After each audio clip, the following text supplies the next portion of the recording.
Oh my god. Nigeria. Well, when you think about Nigeria, you might think about many issues. Issues like poverty, Islam versus Christianity, and, well, a land inhabited by a bunch of Negroes. Please don't say that word out loud. That's kind of offensive, but let's continue with the topic, okay? But yeah, today we're going to go back on history and we're going to talk about how European colonialism destroyed many civilizations and how this affected today's Nigerian society and perception. So, I've been reading a book named Things Fall Apart, written by the Nigerian writer Chinua Achebe. This book is basically about a guy named Okonkwo who lives in a pre-colonial Nigeria, specifically in an Igbo society. But first, what is Igbo? Well, Igbo refers to a major ethnic group in southeastern Nigeria, their language and their homeland. The Igbo people are one of the Nigeria's largest ethnic groups, with a rich culture and history that includes a unique political system, diverse artistic traditions, and a shared language. Going back to the book, Okonkwo is an Igbo person.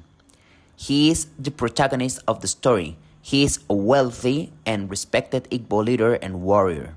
He is obsessed with strength and masculinity, and he fears weakness and failure like his father, Unoka, who was opposed by him. He was poor, lazy, gentle, and fond of music. Unoka was Okonkwo's determination to be the opposite of him. The story gives us a different Igbo characters like Nwoye, Ikemefuna, Ekwefi, Nzinma, Obirika, among others. But it also gives us a group of disgusting and uneducated characters such as Mr. Brown, Reverend James Smith, and the district commissioner, who see the Igbo people as primitives and non-human beings. These two types of people create an unexpected relationship between an individual and a colonizer. This was like a toxic relationship because one of them is delusionally superior and the other was convinced that he was a primitive person by these European settlers. So, answering to the last question, let's get deeper into the historical context. Nigeria is a country in nowadays Western Sub-Saharan Africa. These lands were once inhabited by two principal ethnic groups, Yoruba and Igbo. Today, we're going to focus on the Igbo group and how colonialism affected them both in reality and in the book. In the book, we can see that Okonkwo has a toxic relationship with his father and his eldest son.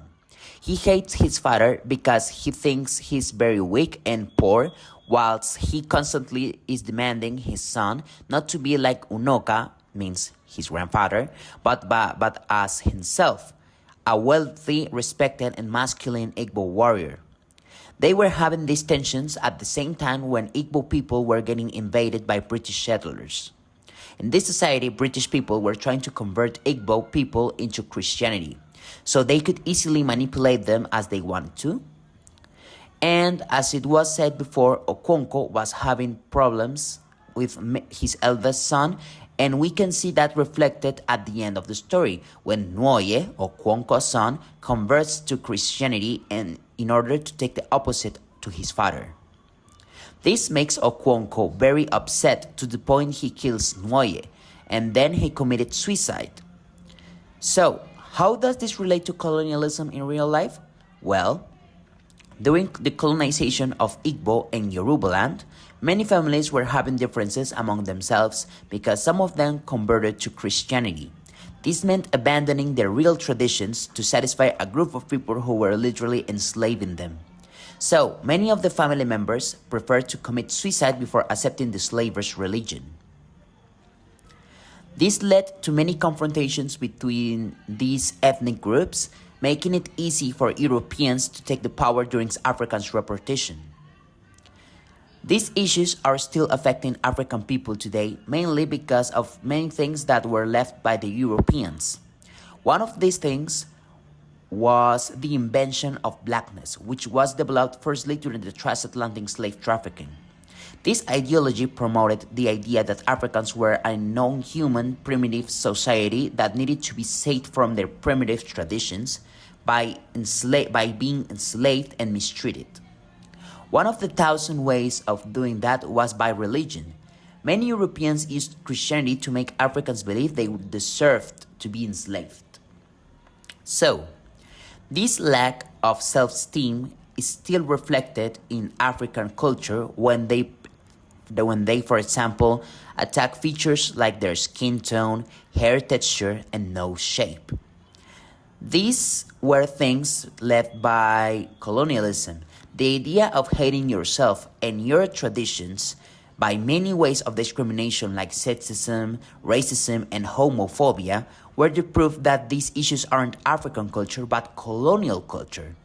This is reflected in the book when many of the Igbo characters decided to convert to Christianity in order to survive, abandoning their African heritage and traditions. These all things makes me conclude that many societies around the world were subjugated by Europeans who see other races as inferior and non-human, leading to massive genocides around the world and many injustice towards different diasporas until today. So, Okonkwo was right all the time. It is better to die rather than being oppressed by people who don't even know how to respect themselves. And that was everything for today, and I hope you liked this video and subscribe and, well, follow me if you want.